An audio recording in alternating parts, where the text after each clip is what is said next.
Okay. Hello everyone, देखिए friends, इस video पढ़ेंगे क्लास 12 की फिजिक्स और क्लास 12 की फिजिक्स के वेरी वेरी आईएमपी के हैं टॉपिक हैं और ये हैं टोटल 75 महत्वपूर्ण क्वेश्चन होंगे या टॉपिक होंगे। आप चाहो तो निशान लगा सकते हैं और ये न्यू क्वेश्चन बैंक है बोर्ड एग्जाम 2027 के लिए, मतलब एनसीईआरटी बेस्ड क्या है, ये पैटर्न है, न्यू पैटर्न है। देखिए क्या है आपके सिलेबस में इस साल, वो सब आपको बताया जाएगा, वो सारे टॉपिक आपको दिखाए जाएंगे जो आपको तैयार करने हैं। देखिए शुरू में आपको बताया जा रहा है कुछ परिभाषाओं के बारे में, डेफिनेशन टाइप क्वेश्चन होंगे सारे के सारे ये वाले जो शुरू में आपको बताए जा रहे हैं। तो देखिए पहला क्वेश्चन जो आपको तैयार करना बोर्ड एग्जाम के लिए, वो कौन सा तैयार करना, वो देखिए पहला टॉपिक आपको तैयार करना है विद्युत क्षेत्र। अब ये विद्युत क्षेत्र होता क्या है, देखिए विद्युत क्षेत्र एक वह क्षेत्र होता है जहां पर आवेश के कारण, किसके आवेश के कारण किसी पर बल का अनुभव होता है, किसी चीज पर क्या होगा, बल का अनुभव होगा। किसकी वजह से, देखिए वो होता आवेश की वजह से विद्युत क्षेत्र के अंदर। जैसे कि मान लो आपने दो चीजों को रगड़ा, रगड़ने के बाद में जो गुण उत्पन्न होगा वो आवेश का होगा, वो आवेश का करेगा, किसी अन्य वस्तु पर बल का अनुभव कराएगा। तो इस तरह से समझ सकते हैं विद्युत क्षेत्र को। फिर आता है विद्युत विभव। अब ये विद्युत विभव क्या होता है, इसमें बोला गया था या फिर आप पढ़ेंगे इसके अंदर, किसी परीक्षण आवेश को किसी बिंदु तक लाने में किया गया कार्य ही क्या होता है, विद्युत विभव कहलाता है। बी बराबर क्या होता है, W/Q0, और इसका मात्रक आपने पढ़ा होगा वोल्ट होता है, क्या होता है, वोल्ट। तो किसी परीक्षण आवेश को किसी बिंदु तक लाने में किया गया कार्य उस बिंदु पर क्या कहलाएगा, विद्युत विभव कहलाएगा। तो इस तरीके से पढ़ सकते हैं इसको, विद्युत विभव को। फिर आती है धारिता। अब धारिता क्या होती है, अभी धारिता का मतलब होता है इसके अंदर धारण करने की क्षमता। अगर किसी चीज पर जितना आवेश उपस्थित है या फिर आवेश संचित है उसको बोलते हैं धारिता। अब धारिता जैसे आपने किसी भी चीज के अंदर इसके अंदर आवेश संचित है वो सब धारिता के अंडर में आएगा। फिर धारिता के बारे में पढ़ेंगे आप, सी बराबर क्या होता है, Q/B होता है, क्या होता है, सी बराबर होता है Q/B होता है। मात्रक आप जानते हैं इसका क्या होता है, फेरड, क्या होता है, फेरड। इसका मात्रक ध्यान पर रखना, क्या होता है, फेरड होता है। तो इसकी थ्योरी आप इसके फॉर्मूले से लिख सकते हैं। क्या लिख सकते हैं, आवेश तथा विभव के अनुपात को, जो आवेश है और विभव है इसके अनुपात को धारिता कहते हैं। इस तरीके से पढ़ सकते हैं। जो फैन के अंदर होता है वो भी क्या होता है, कैपेसिटर होता है ना, कंडक्शन वगैरह, वो इसी पर काम करता है। धारिता होती है इसके अंदर, किसके अंदर, संधारित्र के अंदर। तो पढ़ेंगे इसके अंदर फिजिक्स के अंदर आप ये सारे क्वेश्चन। अगला टॉपिक आपको तैयार करना है वो क्या है कि विद्युत धारा क्या होती है। विद्युत धारा का मतलब ऐसे समझ सकते हैं जैसे कि इलेक्ट्रॉनों के प्रवाह को, अगर इलेक्ट्रॉन कहीं से दौड़ते हुए जा रहे हैं, इलेक्ट्रॉनों का जो प्रवाह है वो विद्युत धारा को दर्शाएगा। अब आपने पढ़ा होगा Q/I/T फॉर्मूला पढ़ा होगा, क्या पढ़ा होगा आपने, Q/I/T फॉर्मूला पढ़ा होगा। अब ये जो Q/I/T है, इससे अगर आप I का मान निकालें तो Q के बटे में कौन आ जाएगा, T आ जाएगा। जैसे Q के बटे में T आएगा तो यहाँ से इसकी थ्योरी बना सकते हैं कि एकांक समय में जितना आवेश वहाँ से गुजरेगा वो विद्युत धारा कहलाएगी। एकांक समय में जितना आवेश वहाँ से Q का मान गुजरेगा वो क्या कहलाएगी, धारा कहलाएगी। तो इससे इसकी थ्योरी लिख सकते हैं इसके फॉर्मूले से। और जो अगला टॉपिक आपको तैयार करना है यह है प्रतिरोध। अभी प्रतिरोध क्या होता है, प्रतिरोध का मतलब होता है रोकना किसी चीज को। तो अगर करंट को रोकता है तो वो विद्युत प्रतिरोध होगा। अगर हम रेजिस्टेंस की बात करें तो R बराबर क्या होता है, B/I होता है फॉर्मूला। R बराबर क्या होता है, B/I। आपने ओम के नियम में इसको पढ़ा होगा। तो आप इसकी थ्योरी बना सकते हैं। विभव तथा धारा के अनुपात को क्या कहते हैं, प्रतिरोध कहते हैं। इस तरीके से पढ़ सकते हैं किसके अंदर, यह है मतलब उसके अंदर जो जिसमें विद्युत धारा हो और विभव हो और क्या हो, रेजिस्टेंस हो। जितनी भी इलेक्ट्रिक चीज़ें हैं, इलेक्ट्रिक चीज़ें जो चल रही हैं वो इसी पर काम करती हैं। R बराबर मतलब रेजिस्टेंस पर, तो रेजिस्टेंस होता है उसके अंदर। और अगला क्वेश्चन आपको तैयार करना है चुंबकीय क्षेत्र। अभी चुंबकीय क्षेत्र क्या होता है, देखिए चुंबकीय क्षेत्र, ये आपने चुंबकीय बल रेखाएं पढ़ी होंगी। तो चुंबकीय बल रेखाओं के द्वारा जहाँ पर बल का अनुभव होता है, अगर बल का अनुभव हो रहा है, ऐसा मान लो ये क्या है, एक दंड चुंबक है, क्या है, दंड चुंबक है NS नाम की। अब इससे जो ये रेखाएं निकलती हैं, क्या निकलती हैं, रेखाएं निकलती हैं। अब ये जो रेखाएं हैं ये क्या होती हैं, ये होती हैं चुंबकीय बल रेखाएं। क्या होती हैं फ्रेंड्स, ये होती हैं चुंबकीय बल रेखाएं। अब ये जो चुंबकीय बल रेखाएं हैं ये आपको महसूस कराएंगी वहाँ पे चुंबकीय क्षेत्र। जिस एरिया में घूमती रहती हैं वो चुंबकीय क्षेत्र ऐसा समझ सकते हैं। तो चुंबकीय क्षेत्र इन्हीं से बनता है, चुंबकीय बल रेखाओं से। तो इस तरीके से आप ये सारे टॉपिक तैयार कर सकते हैं। और देखिए आपको कौन कौन से टॉपिक तैयार करने हैं। आपको जो अगला टॉपिक तैयार करना है, देखिए विद्युत आवेशता क्षेत्र से क्या तैयार करना है, गाउस का नियम। जो गाउस का नियम है ये आपको तैयार करना है, आपने पढ़ा होगा फाई ई बराबर 1/एप्सिलॉन नॉट इंटू क्यू। इसका ये फॉर्मूला आपने पढ़ा है, पीछे पढ़ा है, और इसकी सेपरेट वीडियो हम बना चुके हैं, अच्छी तरह से समझा चुके हैं, पढ़ सकते हैं इसको जाके। इसमें बोला था कि जो किसी बंद पृष्ठ से गुजरने वाला जो वैद्युत फ्लक्स है फाई, किसी बंद पृष्ठ से गुजरने वाला जो वैद्युत फ्लक्स फाई होता है वो उसमें उपस्थित आवेश का 1/एप्सिलॉन नॉट गुना होता है। तो इस तरीके से इस फॉर्मूले से इसकी थ्योरी लिख सकते हैं। और इसका प्रमाण दीजिए, प्रमाण का मतलब इसकी उत्पत्ति कीजिए, ये फॉर्मूला आया कहाँ से है। तो इस सारा का सारा सॉल्यूशन आपको बता दिया वीडियो के अंदर, जाके देख सकते हैं प्ले लिस्ट में।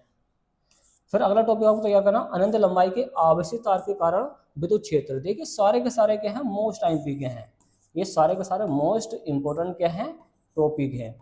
इससे बच के कुछ नहीं जाएगा, सारे के सारे तैयार कर लेना। ओके, वो सारे आसान हैं, केवल आपको समझने अच्छी तरीके से। तो ये वाला पढ़ लेना कि अनंत लंबाई के आवेशित तार के कारण विद्युत क्षेत्र ज्ञात करना, अच्छा डेरिवेशन है, पढ़ लेना इसको। अगला है विद्युत द्विध्रुव डाइपोल के कारण अक्षीय और निरक्षीय स्थिति में, एक अक्षीय स्थिति होती है, एक निरक्षीय स्थिति होती है। तो ये दोनों डेरिवेशन में क्या है, वेरी वेरी आईएमपी हैं बोर्ड एग्जाम 2027 के लिए।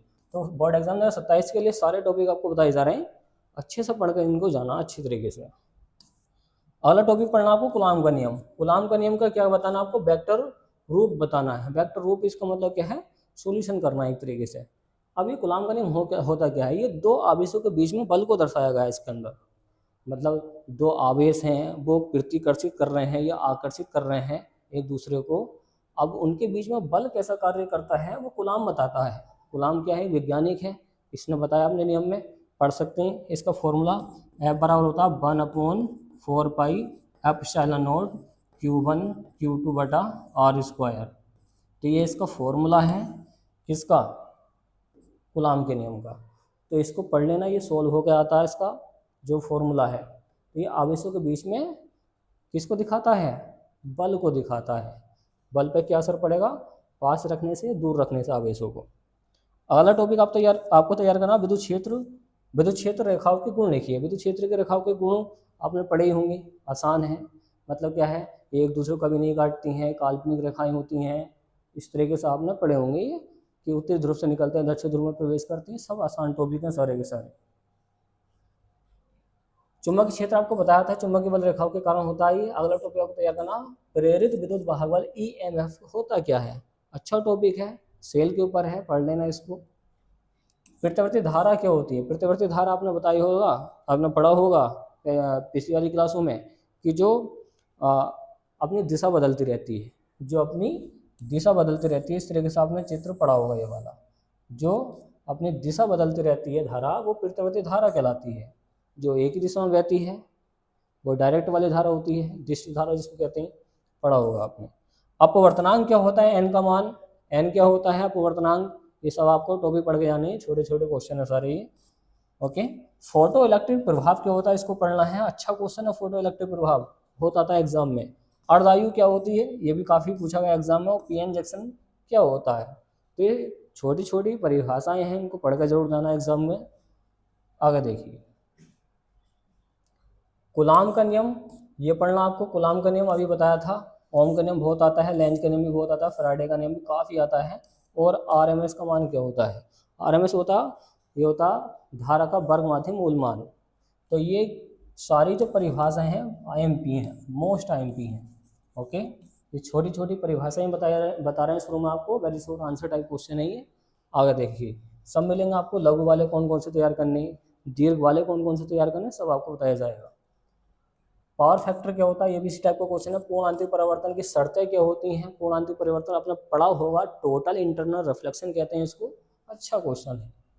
डी ब्रोगली तरंगदैर्घ्य का सूत्र क्या आता है, ये भी अच्छा क्वेश्चन है, इसको अच्छे से पढ़ के जाना आपको। बोर का एक नियम बताओ, बोर का परमाणु मॉडल में सारे क्वेश्चन मिल जाएंगे, मतलब सारे टाइप के आपको आंसर मिल जाएंगे इसके बोर के परमाणु मॉडल में। रेडियोधर्मी क्षय क्या होता है, रेडियोधर्मी पदार्थ क्या होता है, रेडियोधर्मी क्षय क्या होता है, ये सब टॉपिक आपको अच्छे से पढ़ के जाने हैं। अब देखिए लघु वाले आपको कौन कौन से तैयार करने हैं, शॉर्ट आंसर टाइप क्वेश्चन है ये। विद्युत द्विध्रुव होता क्या है समझाइए, विद्युत द्विध्रुव होता क्या है। अच्छा क्वेश्चन है, इसमें दो आवेश होते हैं, विपरीत प्रकार के, एक प्लस की आवेश होता है, एक माइनस की आवेश होता है, तो इलेक्ट्रिक डाइपोल बनता है उससे। ये भी अच्छा डेरिवेशन है, पढ़ लेना इसको। संधारित्र में ऊर्जा कैसे संग्रहित होती है, तो सी का मान इसमें निकालना, सी का मान इसमें फाइंड करना है, पढ़ लेना इसको, अच्छा क्वेश्चन है। किरचॉफ के नियम मोस्ट टाइम पे, देखिए किरचॉफ के नियम तो बहुत आते हैं एग्जाम में, हर साल के साल देखे जाते हैं किसी न किसी पेपर कोड के अंदर, तो इसको भी आपको अच्छे से पढ़ के जाना है। बायो सेवर्ट का नियम क्या होता है, बायो सेवर्ट ने क्या बताया था, किसी चालक तार में हमने धारा प्रवाहित कर दी तो वो चुंबकीय क्षेत्र की तरह व्यवहार करता है, जैसे कि मान लो वो चुंबकीय क्षेत्र बना रहे हो उस एरिया में, तो बायो सेवर्ट का नियम भी अच्छा है, पढ़ के जरूर जाना है। साइक्लोट्रॉन का सिद्धांत अच्छा डेरिवेशन है, इसमें आपको डायग्राम बनाना इसका, साइक्लोट्रॉन का बहुत आता है एग्जाम में, इसको भी अच्छे से पढ़ के जाना है। और देखिए एसी जनरेटर का कार्य क्या होता है, एसी डीसी क्या होता है, जनरेटर क्या होता है, सब आपको पढ़ाया गया था, देख सकते हैं इसको जाकर। देखिए यंग का द्विव छिद्र प्रयोग, मतलब ये होता है यंग वाला प्रयोग जिसमें एक स्लिट के द्वारा प्रयोग किया गया था। ओके, ये भी मोस्ट टाइम की है। ओके, इसका डायग्राम समेत इसकी प्रैक्टिस कर लेना। अगला है फोटो,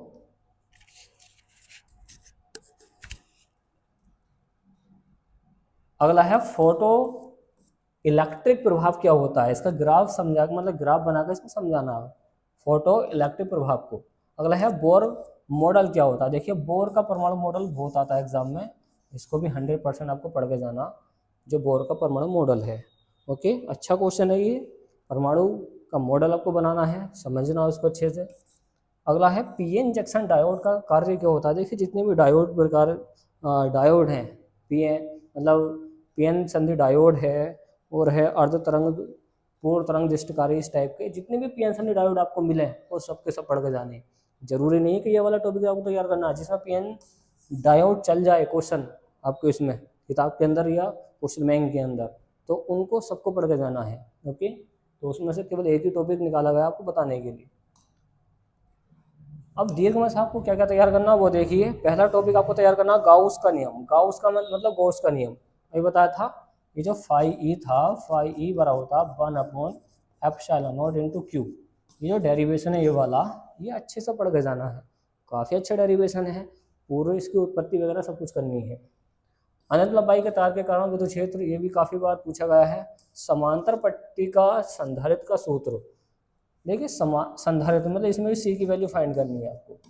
ओके, इसमें दो समांतर प्लेटों के बीच में पराविद्युतांक रख देंगे, उसके द्वारा निकालते हैं इसके अंदर क्या निकालते हैं, सी का मान। संधारित्र में संचित ऊर्जा का व्यंजक ज्ञात करना, जो संचित ऊर्जा होती है मतलब यू, ओके, उसका मान यहाँ पे फाइंड करना है। और देखिए व्हीटस्टोन ब्रिज बहुत आता है एग्जाम में, ये इसकी उत्पत्ति वगैरह, इसकी थ्योरी वगैरह सब कुछ आपको पढ़ना है। इसका फॉर्मूला आएगा निकल कर P/Q बराबर R/S।